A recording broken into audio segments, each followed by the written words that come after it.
Assalamualaikum warahmatullahi wabarakatuh. Alhamdulillah allazi hadana li hadza wa ma kunna linahtadiya laula an hadanallah. Wassalatu wassalamu ala asyrafil anbiya'i wal mursalin sayyidina wa maulana Muhammadin wa ala alihi wa ashabihi ajma'in. Qala rabbi syrah li sadri wa yassir li amri wahlul 'uqdatam min lisani yafqahu qawli. Al-Fatihah ila hadratin Nabi Mustafa Muhammad sallallahu alaihi wasallam wa ala alihi wa ashabihi wa zurriyyatihi wa furu'ihi wa usulihi wa ila jami'i ikhwanihi minal anbiya'i wal mursalin wal awliya'i wa syuhada'i was salihin والصحابة والتابعين وتابعي التابعين والعلماء العاملين والمصنفين المخلصين وجميع الملائكة المقربين خصوصا شيخ عبد القادر الجيلاني وإمام الغزالي والأولياء إسعاف الرجال والمفسرين والمحققين والمتصوفين والعارفين بالله رب العالمين خصوصا مؤلف هذا الكتاب شيخ محمد الحضري وإلى guru kami yang ngajar kitab Tarikh Tasyri' Kiai Ahmad Hasan, pengasuh Pondok Pesantren As-Saidiyah 2, wa ila asatiz wa masyayikh ma'had wa madaris Bahrul Ulum wa ala alihim wa ashabihim wa zurriyatihim wa furrahim wa usulihim wa ghafarahum wa rahimahumullah ta'ala lahumul Fatiha. A'udzu billahi minasyaitonir rajim. Bismillahirrahmanirrahim. Alhamdulillahirabbil alamin arrahmanir rahim maliki yaumiddin. Iyyaka na'budu wa iyyaka nasta'in ihdinas siratal mustaqim siratal ladzina an'amta 'alaihim ghairil maghdubi 'alaihim waladdallin. Amin. Langsung saja kita melanjutkan kitab Tarikh Tasyri' As-Islami, masih muqaddimah. Lanjut di halaman 3, masih muqaddimah. Wajjahtu an-nafsa, wajjahtu menghadapkan, ngadepaken sapa ingsun an-nafsa ing jiwa, ing diri kami, ila isti'radi maring mertelaaken hazihi suwar, ing iki piro-piro gambar, allati marrot kang wis kelewat. Aku hadapkan jiwaku, konsentrasiku untuk mencoba menjelaskan, mempertontonkan gambar-gambar yang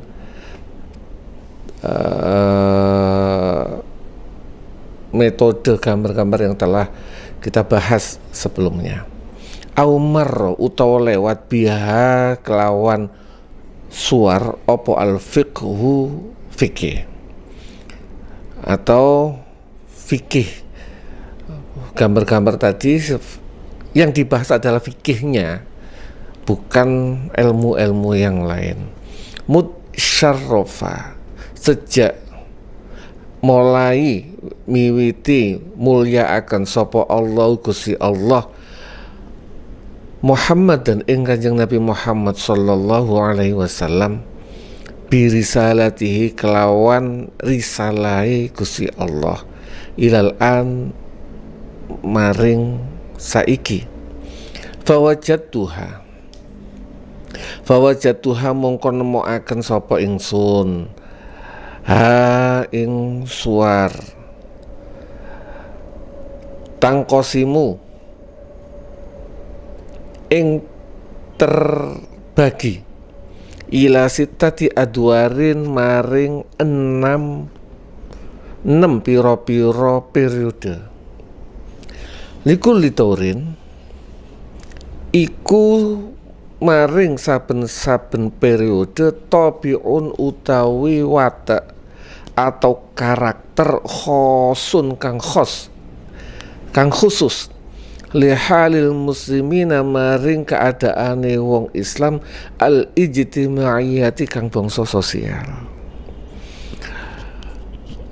Fikih, produk fikih, sejak maka aku, kata pengarang, mencoba untuk menunjukkan proses perjalanan fikih itu sejak Allah memuliakan Nabi dengan risalahnya, yaitu mulai diutusnya Nabi sebagai Rasul sampai sekarang.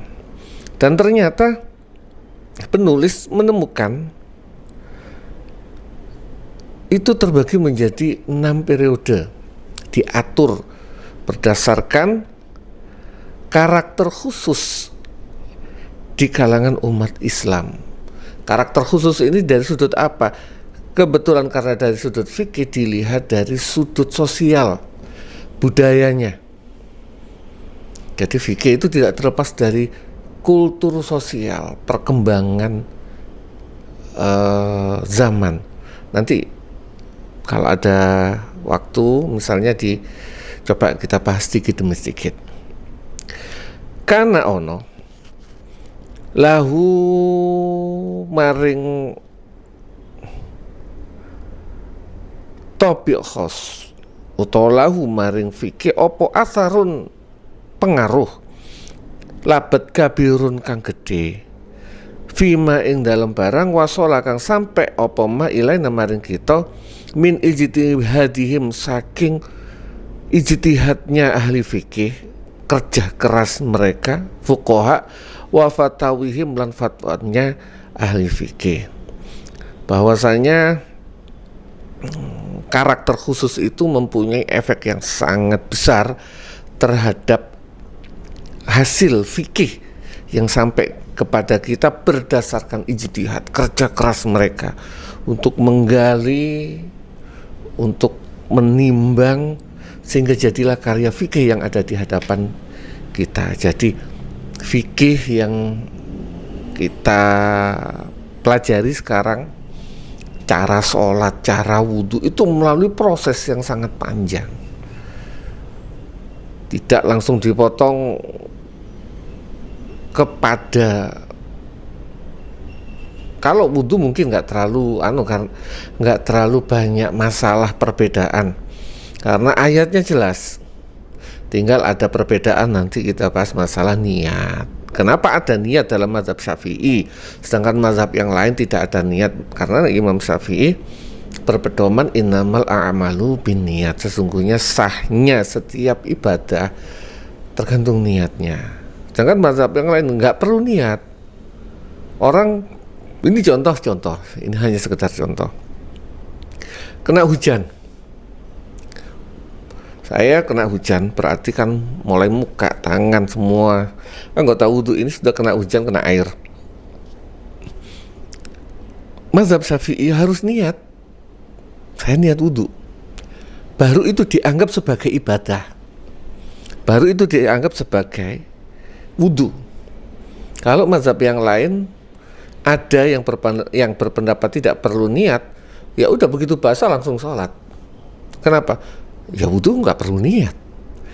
Itu bedanya sudut pandang ahli fikih, dan itu kerja keras berdasarkan beberapa hadis, ayat, nggak sembarangan untuk agar menjadi kitab fikih macam, mohon maaf, sholatan. Itu kerja keras sekian banyak orang untuk menghasilkan produk fikih yang sedemikian pas buat kita. Wahazil adwar utawi ikilah periode piro-piro bedahya adwar. Pertama, at-tasyri' pensyariatan fi hayatin Nabi alaihi salatu wassalam, di zaman ing dalam sugenge Kanjeng Nabi Muhammad sallallahu alaihi wasallam. Wahwa ya tasyri' fi hayatin Nabi iku al aslu kang asal, kang pokok, allazi yusarrihu kang nerangaken secara jelas sapa kullu faqihin saben-saben ahli fikih annahu ing sak temene tasyik fi hayatin nabi iku mustanadun ilai kang den sandaraken. Pertama, periode pertama adalah periode zamannya nabi dan itu adalah dasar asal pokok, dan setiap ahli fikih secara jelas mengatakan bahwasanya pada zaman inilah fikih itu jadi semuanya disandarkan, baik mulai Quran, Al-Quran, hadis, atau tidak hadis tetapi kehidupan zaman itu. Misalnya contoh bahas masalah khamr, karena masih baru saya bahas di kitab yang lain, bahas masalah khamr berdasarkan bahasa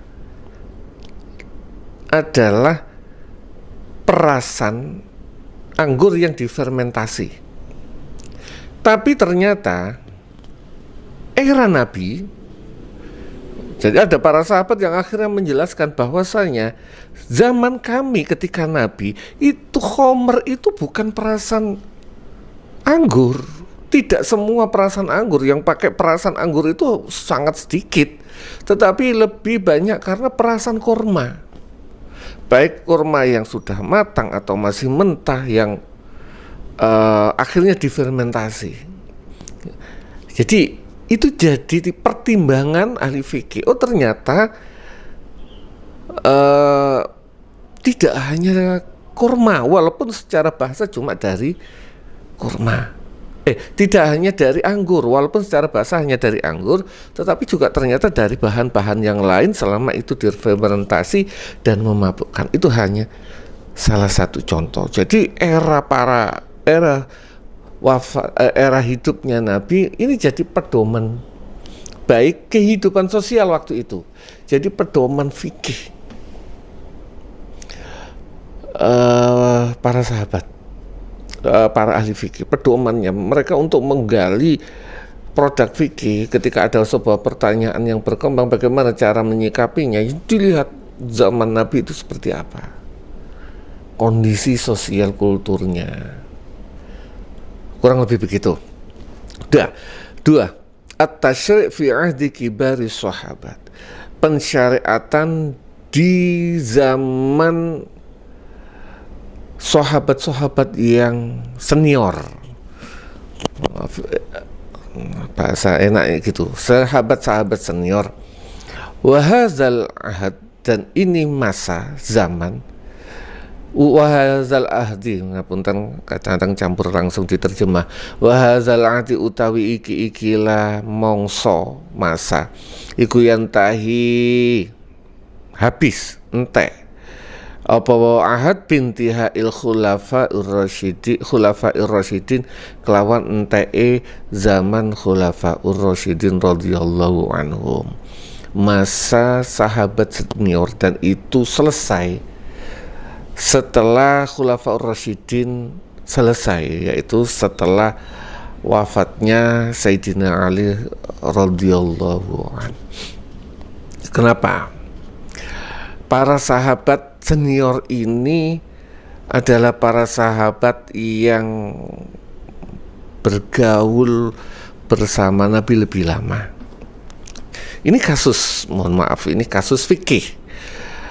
Zaman para sahabat ada yang produk fikih yang pada zaman Nabi tidak ada, karena berkembangnya zaman, berkembangnya luasan wilayah. Contoh,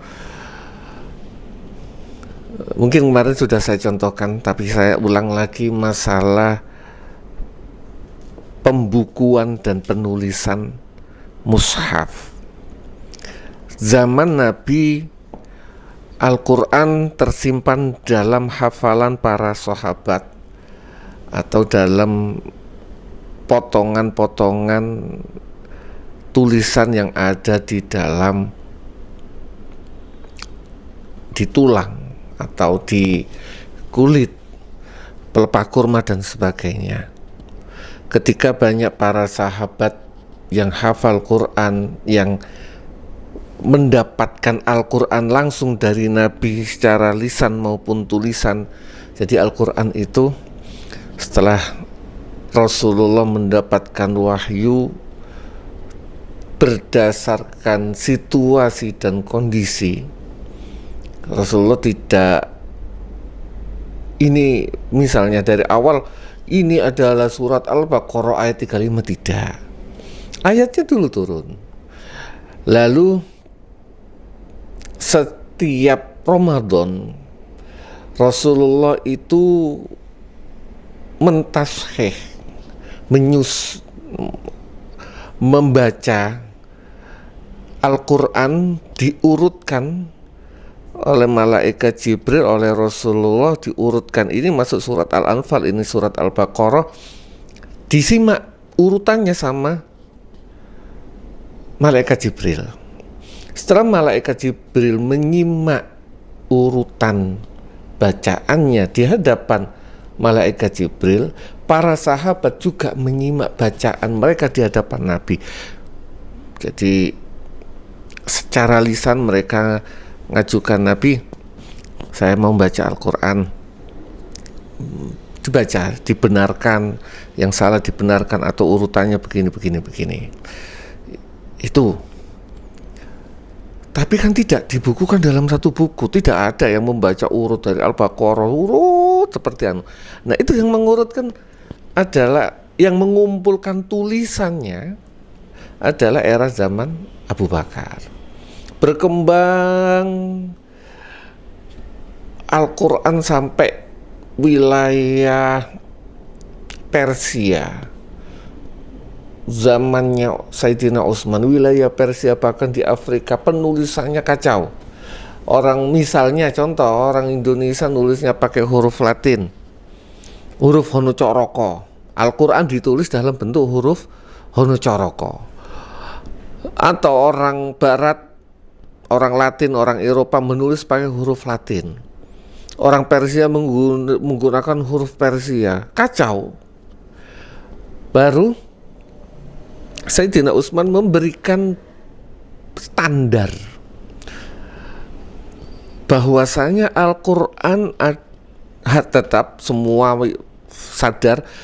sadar bahwasanya Al-Quran ditulis dalam huruf dibaca dengan bahasa Arab, tetapi penulisannya harus ditulis dengan huruf Arab.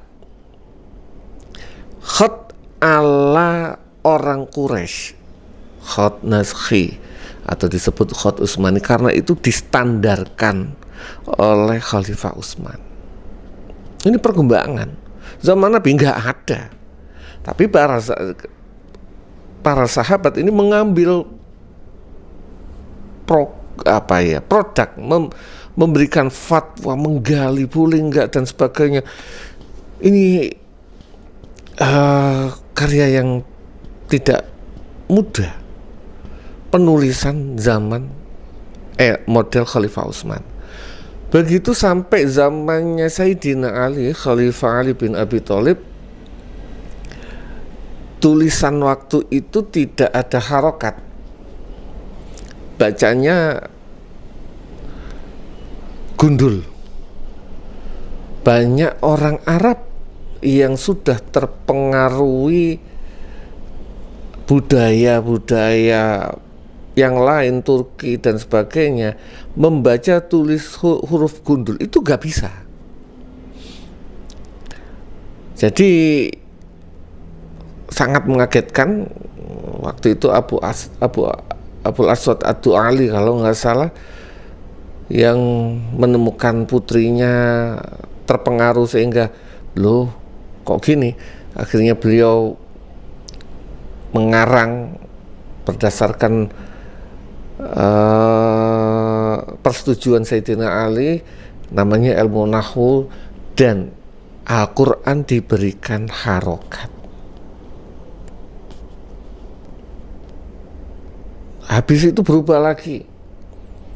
Itu contoh, saya ngambil dari mushafnya aja, ternyata galiannya sedemikian besar.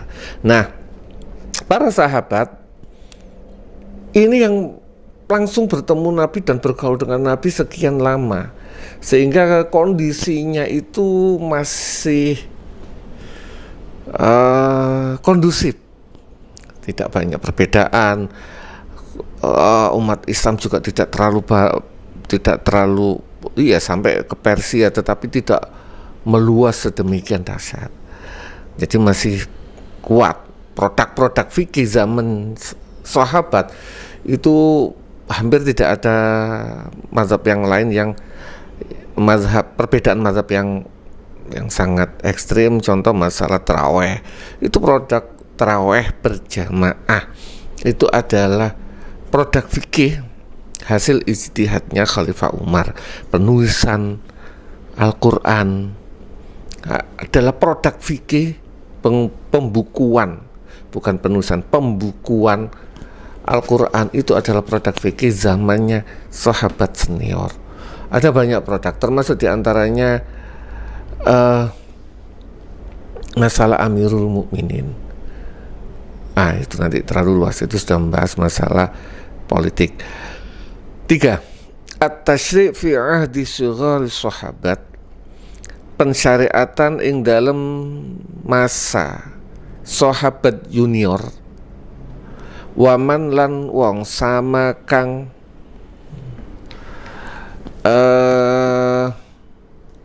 nerusaken sapa manhum ing sahabat bayani man minat tabi'ina saking pira-pira wong kang manut lahum maring sahabat bisanin kelawan Nabi.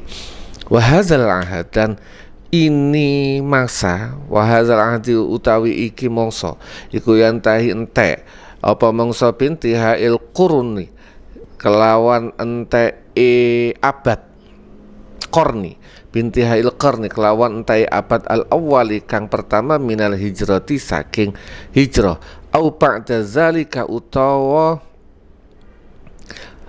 sak marine qarnil awal biqaul kelawan sedikit. Yang ketiga adalah zaman senior, sahabat junior. Sahabat junior itu dihitung dari orang yang masuk jadi sahabat. Saya jelaskan apa sih sahabat itu. Sahabat adalah orang yang masuk Islam pada zaman Nabi dan bertemu dengan Nabi. Orang yang masuk Islam pada zaman Nabi dan bertemu dengan Nabi. Nah, yang kibarus sahabat senior itu bergaul, bertemu dengan Nabi sangat intens, sangat sering, bahkan banyak yang menjadi santrinya Nabi. Ada juga sighurus sahabat, adalah sahabat-sahabat muda. Sahabat-sahabat muda ini yang lahir setelah Nabi hijrah, sehingga ketika Nabi wafat mereka ini masih kurang lebih umur 15. Contoh Siti Aisyah, itu ada yang menganggap kibarus sahabat, tetapi ada yang menganggap sighurus sahabat, sahabat junior. Abdullah bin Umar, Abdullah bin Abbas, Abu Hurairah, ini orang yang bisa ketemu dengan tabi'in junior. Anas bin Malik, ini yang sahabat muda. Ketika Nabi wafat ini mereka masih muda dan hafalan mereka sangat kuat dalam meriwayatkan hadis, sehingga hadis-hadis yang sampai ke kita rata-rata adalah yang diriwayatkan oleh sahabat-sahabat junior. Kenapa? baru ada waktu luang untuk menyampaikan hadis itu ya sahabat junior, sahabat Abu Bakar. Ketika menyampaikan hadis belum ada waktu itu perang, kondisi yang sangat lagi-lagi kondisi sosial tadi dijelaskan dalam kondisi sosial, waktu itu perang dan sebagainya.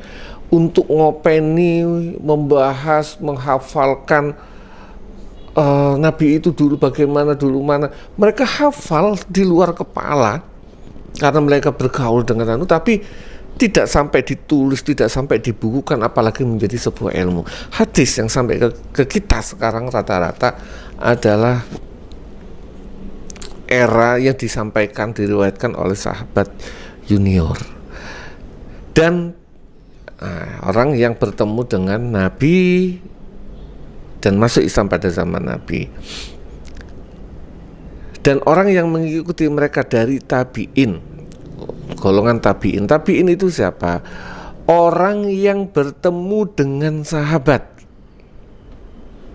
orang yang masuk Islam dan bertemu dengan sahabat. Contoh, ada orang yang masuk Islam zaman Nabi tapi tidak ketemu dengan Nabi. Ini tidak masuk sahabat. Seperti Uwais Al-Qarni. Uwais Al-Qarni itu masuk Islam zaman Nabi di Yaman. Tapi beliau ingin ketemu Nabi berkali-kali, saya lupa, sekali atau dua kali sudah datang ke Madinah. Tetapi waktu itu Nabi sedang perang, kalau nggak salah perang Tabuk. Sedangkan Uwais Al-Qarni izin kepada ibunya itu terbatas, nunggu 1 bulan kurang lebih Nabi belum pulang dari Tabuk. Akhirnya Uwais Al-Qarni karena mikirin ibunya yang sudah sepuh kembali ke Yaman, sehingga tidak pernah ketemu Nabi. Uwais Al-Qarni walaupun masuk Islam, hidup pada zaman Nabi, tidak pernah ketemu Nabi, tidak disebut sahabat, tetapi masuk tabi'in. Atau Ka'ab Al-Ahbar. Ka'ab Al-Ahbar ini kalau nggak salah pernah ketemu Nabi, hidup pada zaman Nabi, tetapi zaman Nabi belum Islam, baru masuk Islam era sahabat Umar bin Khattab. Jadi Ka'ab Al-Ahbar ini adalah pendeta, rahib atau rabinya orang Yahudi yang teman-teman yang pernah membaca Tiba itu Al-Hadis Tsani kalau nggak salah, Ka'ab Al-Ahbar. Jadi Ka'ab Al-Ahbar ini dulu mendapatkan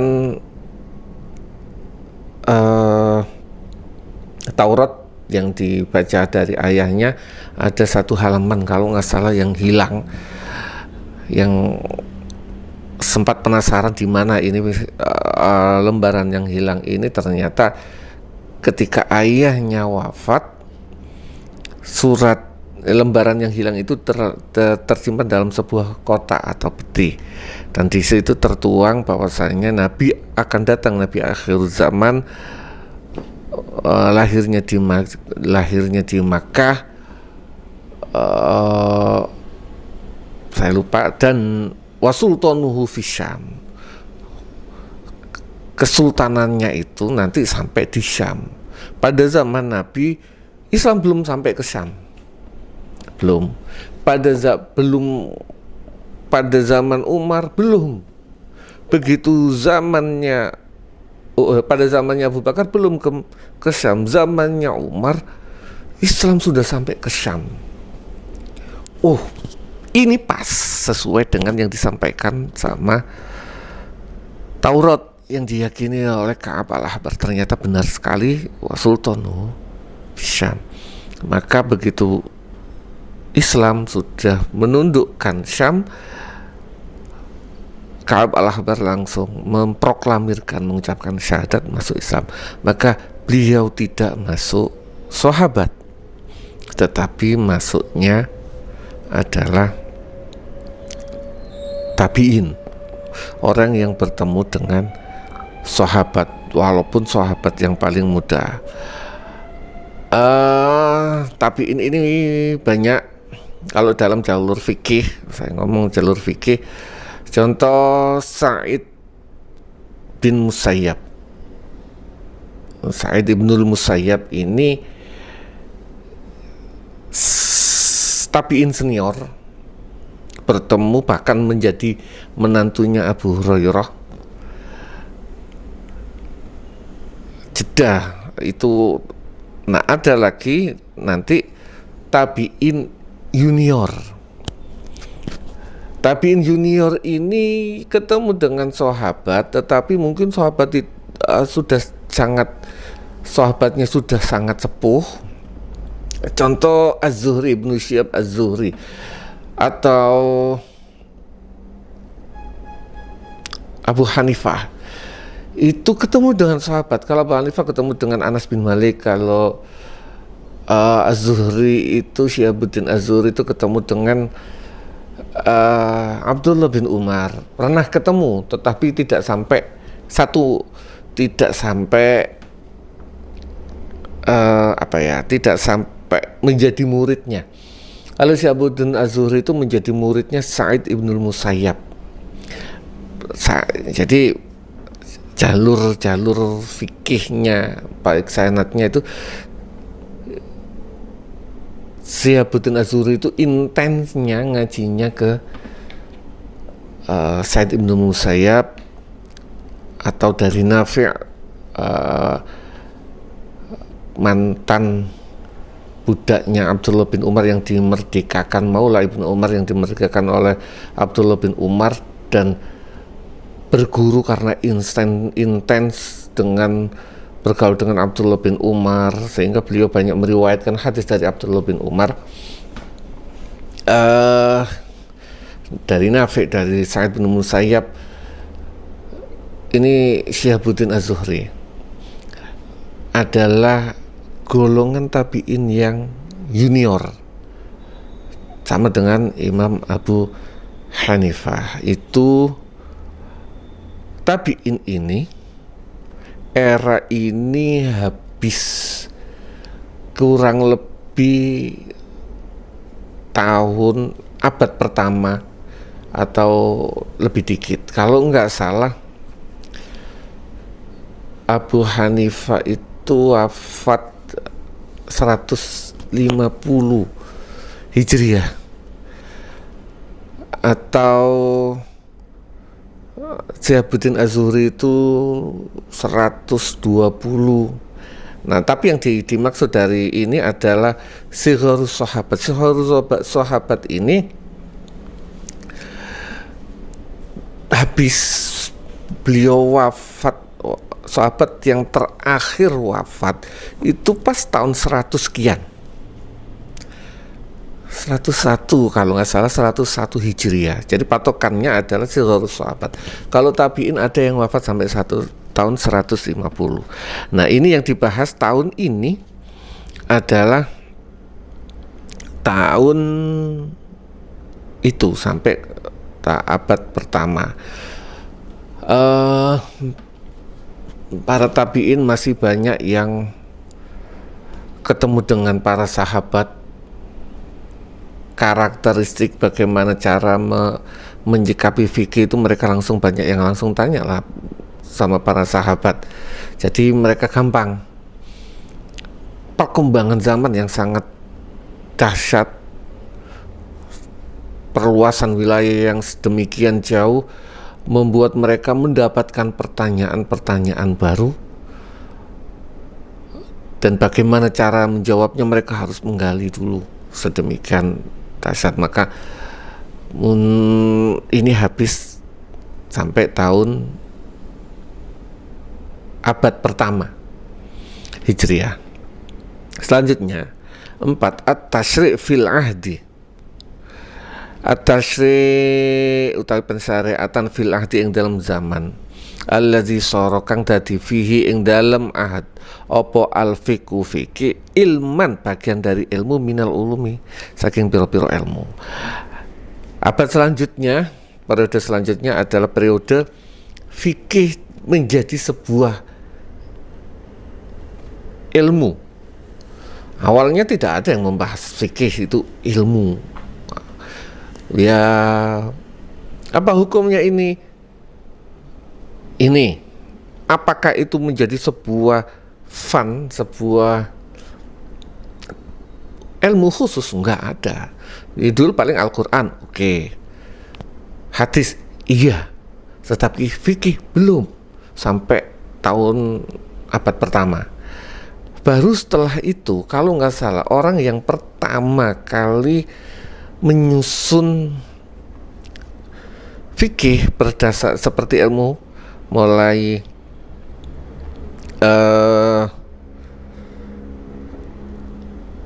toharoh, cara bersuci, cara sholat dan sebagainya, itu Imam Abu Hanifah, dan menjadi sebuah hukum. Itu wazoharo lan muncul fihi ing dalam ahad sapa nawabihul fuqahai, piro-piro tokoh ahli fikih, allazina ulqiyat kang den serahaken ilaihim maring nawabihul fuqaha apa maqaliduz zi'amati, piro-piro kendaline kepemimpinan ad-diniyati kang bangsa agama. Pada zaman ini muncullah ahli-ahli fikih yang menjadi rujukan soal keagamaan.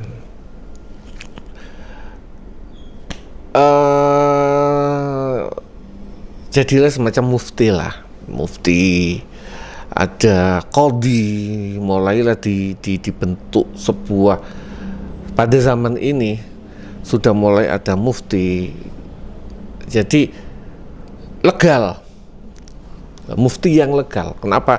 Diakui oleh umat, diakui oleh pemerintah waktu itu, maka disebut ulqiyat ilahi maqaliduz zi'amat ini wa talamizatuhum, dan muncul piro-piro murite allazi bayyanu kang jelasaken sapa talamizatuhum aro'ahum ing piro-piro pendapate nawabihul fuqaha min ghairi ayyakuna, saking tanpa yen to ana lihazin nisbah maring ikilah nisbah opo asarun pengaruh fistik lalihim ing dalam kebebasane talamizatuhum al-fiqhi kang bangsa fikih. Wayan tahilan entek apa hadhihi hadat daur, periode ini binti hail kurnisalis kelawan enteke kornisalis kelawan enteke abad kang salis kang ketiga alias abad ketiga Hijriah.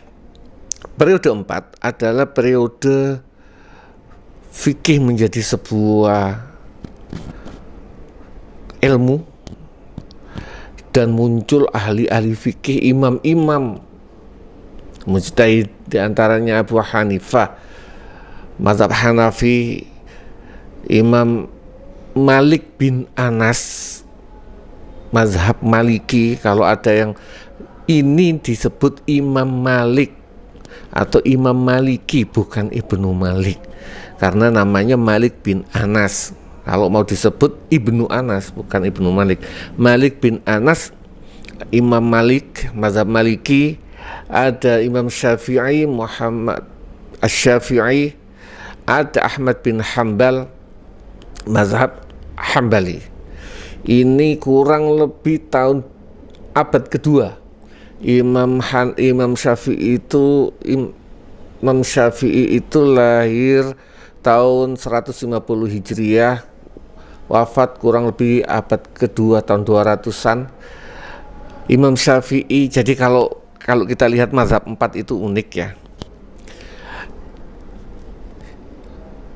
Imam Malik Malik bin Anas itu belajar dari Syihabuddin Az-Zuhri. Syihabuddin Az-Zuhri belajar dari Sa'id ibnul Musayyab. Sa'id ibnul Musayyab belajar dari Abu Hurairah. Ini jalur hadis dan jalur fikihnya. Nah, dari Imam Malik ini ada salah satu muridnya bernama Imam Asy-Syafi'i. Imam Syafi'i belajar kitab Muwatta ke Madinah. Habis itu Imam Maliki sudah mengeluarkan beberapa statement fatwa-fatwa fikihnya. Jadi Imam Syafi'i itu sudah terpengaruh sama Imam Maliki, pola hadis, Muwatta dan sebagainya. Habis itu Imam Syafi'i pergi ke Baghdad, bergaul kalau nggak salah belajar fikih dari Syekh Asy-Syaibani. Itu muridnya Imam Hanafi. Asy-Syaibani ini muridnya Imam Hanafi, Imam Abu Hanifah. Jadi Imam Syafi'i terpengaruh dengan dua pola fikir. Pola fikir Imam Maliki yang akrab dengan pendapat hadis dan pendapatnya para sahabat, baik sahabat senior, para tabi'in. Jadi sangat kental sekali dengan tabi'in yang ada. Jadi pendapat fikihnya itu langsung, misalnya contoh soal A gitu, ini kental, beliau melihat langsung tabi'in langsung memberikan pendapat begini. Sedangkan Imam Abu Hanifah itu lebih banyak istihsan. Hasil misalnya ada sebuah pendapat gini, di logikanya lebih banyak. Tentu bukan logika ngawur, tentu berdasarkan Al-Quran, Al-Hadis dan sebagainya, kajian para sahabat. Tetapi ketika sudah ke tabi'in, mereka lebih agak bebas dibandingkan Imam Malik. Imam Malik yang bertemu dengan tabi'in, karena tabi'in banyak yang di Madinah, jadi lebih kental. Nah, dua pola fikir inilah yang akhirnya menghasilkan mazhab Syafi'i. Dan mazhab Syafi'i lebih Imam Syafi'i belajar di Baghdad, terpengaruh dengan mazhab Abu Hanifah dan mazhab Maliki. Habis itu Imam Syafi'i pergi ke Mekah. Di Mekah bertemu dengan Ahmad bin Hambal. Ahmad bin Hambal itu lebih cenderung hadisnya, hafalan hadisnya, sampai beliau terkenal dengan Al-Musnid yang hafal 1 juta hadis beserta sanadnya. Habis itu Imam Syafi'i pergi lagi ke Baghdad lagi, sehingga para muridnya Imam Syafi'i itu banyak sekali. Di Baghdad punya murid disebut dengan murid-murid yang di sini ini pendapatnya disebut dengan qaul qadim. Lalu habis itu Imam Syafi'i pergi ke Mesir. Di Mesir terpengaruh dengan pola fikir Sayyidah Nafisah, ahli fikih, ahli hadis, keturunan Rasulullah, yang akhirnya Imam Syafi'i mengeluarkan beberapa pendapat yang direvisi menjadi qaul jadid. Ada beberapa qaul qadim, ada yang namanya qaul jadid, karena melihat perkembangan zaman, perkembangan situasi lingkungan, ternyata Mesir beda dengan Baghdad. Baghdad, sehingga akhirnya muncullah qaul jadid. Muridnya Imam Syafi'i, salah satu muridnya namanya Ahmad bin Hambal, pencetus, saya nggak nyebut namanya, pencetus imamnya mazhab Hambali. Dari mulai Maliki, Syafi'i, Hambali ini satu murid. Mereka bikin mazhab tersendiri, beda sama mazhab Hanafi. Mazhab Hanafi mulai Imam Abu Hanifah, terus muridnya Qadhil Qudud Abu Yusuf, itu satu periode dengan Imam Syafi'i. Nanti yang muridnya yang satu periode dengan Imam Hambali ada lagi, namanya kalau nggak salah Muhammad sama Zufar. Mereka tetap satu hadis, satu mazhab. Ini murid-muridnya Imam Hanafi. Tapi tetap mereka di jalur Hanafi walaupun pendapat mereka beda dengan Imam Abu Hanifah. Sama, inilah ahli-ahli fikih, dan dijelaskan nanti di murid-muridnya Imam Syafi'i inilah yang menjelaskan mazhab Syafi'i, pendapatnya mazhab Syafi'i ini dijelaskan, diuraikan, sehingga mazhab ini yang membuat besar siapa? Murid-muridnya yang mengembangkan. Kenapa mazhab Syafi'i lebih banyak pengikutnya? Karena mazhab Imam Syafi'i muridnya yang paling banyak, yang lain nggak banyak berpindah tempat. Mazhab Syafi'i berpindah tempat di Baghdad iya, terus kembali lagi ke Mekah iya, terus ke Mesir. Maka penyebaran pola fikir dan fatwa-fatwanya Imam Syafi'i lebih banyak tersebar. Kelima, ini berhabis dengan habisnya abad ketiga. Abad ketiga itu sampai satu generasi muridnya Imam Syafi'i. Jadi setelah Imam Syafi'i itu ada generasi munculnya para imam ahli hadis. Jadi Imam Syafi'i itu tahun 200, wafat itu 211 atau 201 sebelum tahun 1180-an lahirlah Imam Bukhari. Jadi lahirnya Imam Muslim. Nah, Imam Bukhari walaupun beliau ahli hadis, tapi urusan fikih lebih cenderung ke mazhab Syafi'i. Imam Muslim lebih ke mazhab Hanafi. Seingat saya begitu. Ahli hadis, hafal hadis dan sebagainya. Maka kalau ada orang lebih percaya mana pendapatnya Imam Syafi'i daripada Rasulullah, salah. Imam ahli hadis Imam Bukhari aja fikihnya masih ngikuti mazhab Syafi'i.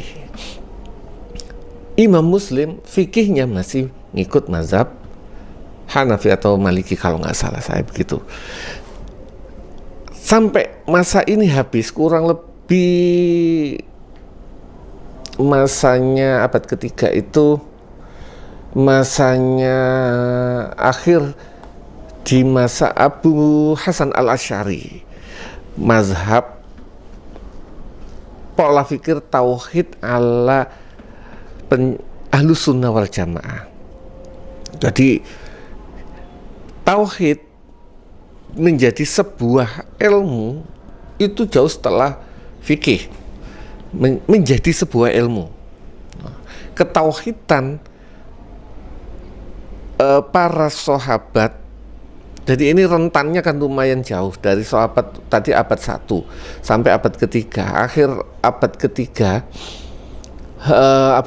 Abu Hasan al-Asy'ari, Abu Mansur al-Maturidi itu baru lahir pertengahan ya tahun 250-an Hijriah, ini baru lahir. Ini beliau usaha untuk akidah yang benar itu yang mana, karena jauh rentan yang jauh. Nah beliau inilah yang mengembalikan Ahlus Sunnah wal Jamaah apa? Mengembalikan akidah sesuai dengan akidah yang pertama. Karena pada waktu itu sudah campur-campur. Akidahnya itu sudah mulai kecampuran filsafat dan sebagainya. Akidahnya benar, tetapi tidak menjadi sebuah ilmu. Sebagian besar ilmu tadi seperti sholatnya, orang sholat sudah, orang wudhu sudah, tetapi menjadi sebuah ilmu adalah di awal abad kedua. Di awal abad kedua atau setelah abad ke-1 lewat baru dijadikan sebuah ilmu. Begitu juga dalam ilmu tauhid. Ilmu tauhid menjadi sebuah ilmu, kajian ilmu. Artinya misalnya contoh, akidahnya sama, mereka menyembah Allah dan Rasulnya, menyembah Allah dan percaya kepada Rasulnya. Oke, Allah itu ketika ditanya Allah itu gimana, para sahabat yang dulu nggak pernah nggak pernah banyak pertanyaan. Ya udah, saya menyembah Allah, udah finish, titik. Apakah Allah itu sama dengan manusia? Tidak, titik. Nggak banyak pertanyaan, karena mereka akidahnya kencang, kuat. Tetapi ketika sudah mulai muncul ilmu filsafat yang banyak pertanyaan, maka harus ada ilmu tauhid yang menjawab. Ketika dari ilmu filsafat itu kan selalu bertanya, selalu dilogikakan, maka inilah yang menjawab, ilmu tauhid inilah yang menjawab pertanyaan-pertanyaan logika orang-orang filsafat. Sehingga kalau ilmu tauhid dari sudut Abu Hasan al-Asy'ari, Abu Mansur al-Maturidi lah yang bisa menjawab pertanyaan-pertanyaan ahli filsafat. Kita kalau mau pertanyaan-pertanyaan liar orang ahli filsafat, bagaimana cara menghadapinya? Ya gampang, ya belajar ilmu tauhid. Kalau tidak banyak pertanyaan kanan kiri tanpa belajar ilmu tauhid, yang penting tahu bahwasanya Allah wujud kita kok mukhalafah, itu dalam era zaman Abu Hasan al-Asy'ari adalah wajib. Kenapa? Harus yakin bahwasanya Allah itu satu. Itu ngambil dari mana? Apakah mereka bikin sendiri? Yang enggak, mengambil dari Al-Quran dan hadis, diintisarikan menjadi sifat wajib. Sifat wajib itu bukan berarti Allah wajib bersifat, itu bukan, tetapi karena berdasarkan pertanyaan ahli orang-orang filsafat, Allah itu seperti apa dan bagaimana. Simple, bahasa kasar, simple, gampang. Kalau ada orang yang mengaku Tuhan, karena banyak orang yang mengaku Tuhan, kalau ada orang yang mengaku Tuhan, bikin standarisasi, dia memenuhi itu enggak. Apa standarisasinya? 20 sifat 20 itu. Pertama, wujud, dia ada apa enggak? Enggak ada, cuma ilusi. Ya berarti tidak masuk. Kidam, dia abadi enggak? Dia dulu enggak lahirnya? Misalnya contoh, enggak, baru baru tak bikin. Ya berarti bukan Tuhan. Kok masih bertahan nggak sampai sekarang? Enggak, itu udah rusak. Ya berarti bukan Tuhan. Gampang. Itu standarisasi. Kenapa itu dibikin? Untuk menjawab pertanyaan ahli-ahli filsafat. Baru dibikinlah sebuah ilmu tauhid sebagai teologi, sebagai bagian dari ilmu tersendiri. Dulu nggak banyak, karena nggak banyak pertanyaan, nggak banyak. Ini lagi-lagi membahas perkembangan sosial budaya itu berpengaruh terhadap perkembangan ilmu yang ada di dalam umat Islam. Sangat lebar sekali. Hampir 1 jam. Tak selesaikan. At-tasyi' fil ahdi. At-tasyi' utawi pensyariatan fil ahdi ing dalem mangsa alladzi dakhalat, kang masuk fi ing dalem ahad apa al-masailu, pira-pira masalah al-fiqhiyatu kang bangsa fikih, fi dauril jadali ing dalem apa masa, fi dauril jadali ing dalem masa atau yayasan dulu maknanya apa?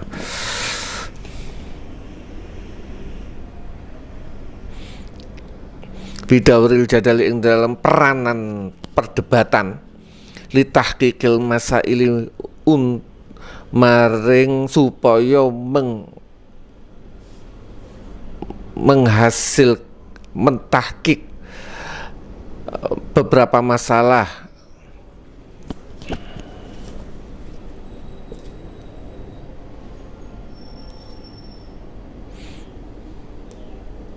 Al-mutalaqati kang den trima minal a'immati saking pira-pira imam. Wa zuhurul mu'allafati lan muncule pira-pira karangan al-kabirati kang gedhe. Wal masail lan pira-pira masalah al-kasirati kang akeh. Wa yantahilan entek apa hazal ahdun ikilah masa bintihai daulatil Abbasiyah kelawan enteke daulah Abbasiyah min Baghdad di Baghdad. Wa igharatu sar lan menyerbune sar ala mamalikil Islam yang ngatasi piro-piro kerajaan Islam.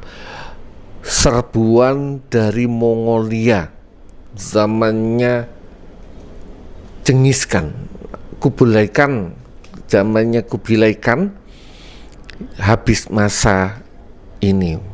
Wa hadzal daur wa ba'da zalika biqalil lan sakmarine iku Baghdad biqalil kaun sithik fi Misra ing dalem Mesir. Masa ini jadi setelah era zamannya Imam Syafi'i dan muridnya, zamannya Abu Hasan Al-Asy'ari, mulailah muncul perdebatannya sengit karena ada masalah yang banyak sekali. Islam mungkin sudah sampai Eropa. Begitu sampai Eropa, ada yang sampai ke Indonesia, ke India, ke Pakistan. Kondisi di Pakistan seperti apa? Banyak pertanyaan.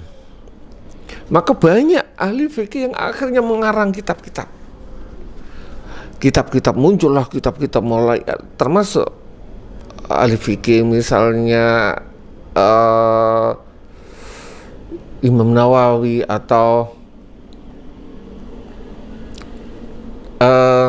Ibnu Hajar Al-Asqalani, Ibnu Hajar Al-Haytami,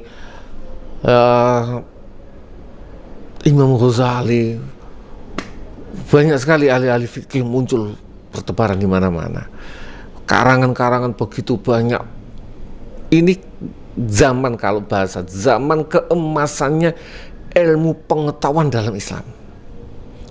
Islam begitu, kalau zaman keemasan, ada yang mengatakan zaman keemasannya itu zamannya Khalifah Harun Ar-Rasyid, tapi ini berkembang terus. Ilmu pengetahuan berkembang terus sampai berakhir zamannya Daulah Abbasiyah yang ada di Baghdad ketika Mongolia menyerang Baghdad.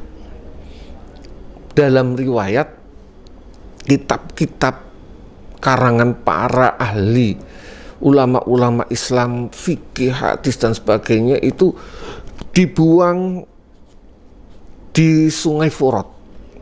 Jadi ini jembatan dihancurkan sama Daulah Abbasiyah agar tidak diserang.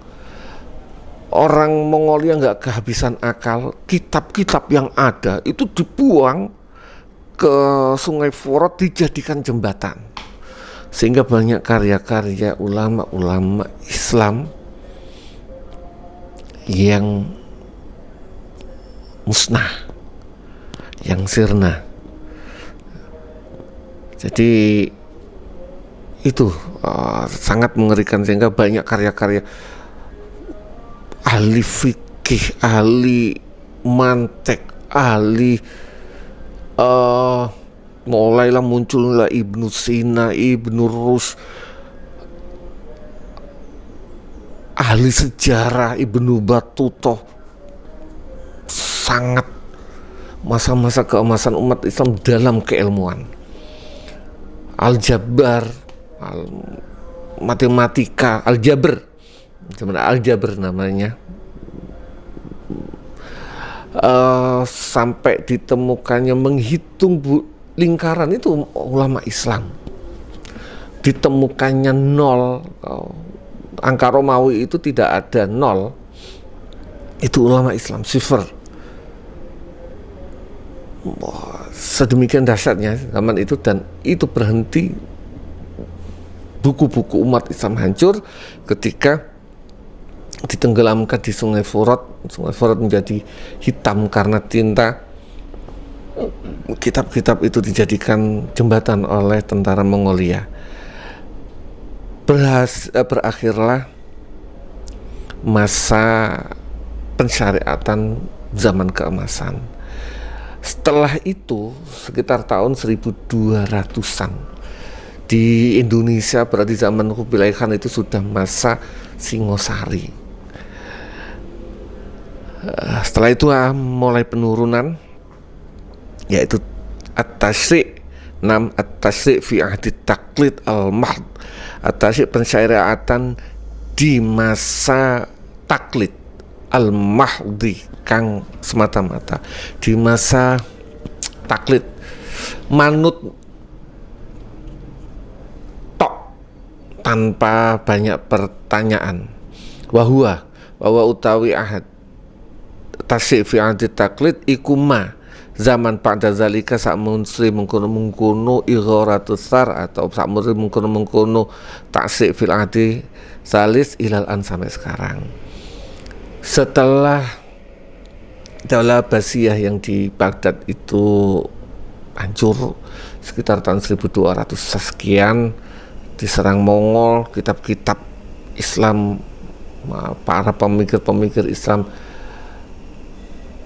hilang, ada yang dibawa kemana-mana. Akhirnya mulailah Islam mengalami kemunduran sehingga umat Islam mulai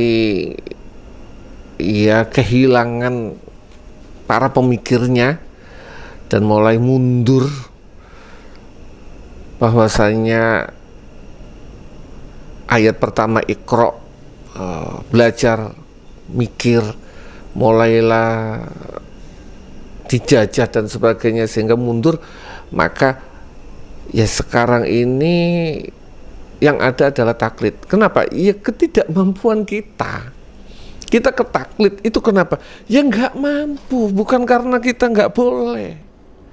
At-taklid al-mahdhu itu al-mahdhu, taklid murni bahasa kasar. Kenapa?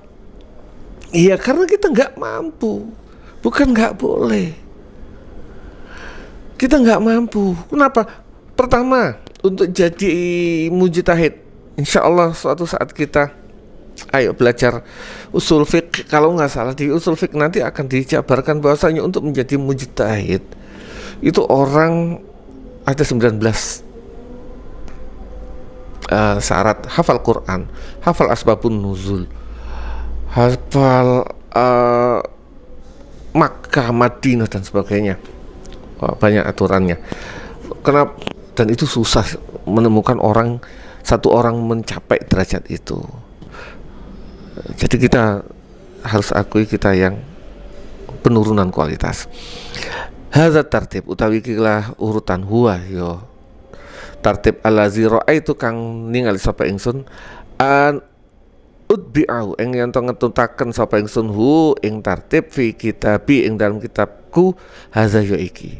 Wallahu ing Gusti Allah as'alu nyuwun sapa ingsun ayu wafiqan ing ento memberikan taufik sapa Gusti Allah ing ingsun li itmami maring nyempurnaaken apa barang arad tukang karep sapa ingsun. Mudah-mudahan bermanfaat. Sudah lebih dari waktu yang saya batasi sendiri, maunya 1,5 jam tapi sampai 1 jam. Akhirul kalam wabillahi taufiq wal hidayah. Wassalamualaikum warahmatullahi wabarakatuh.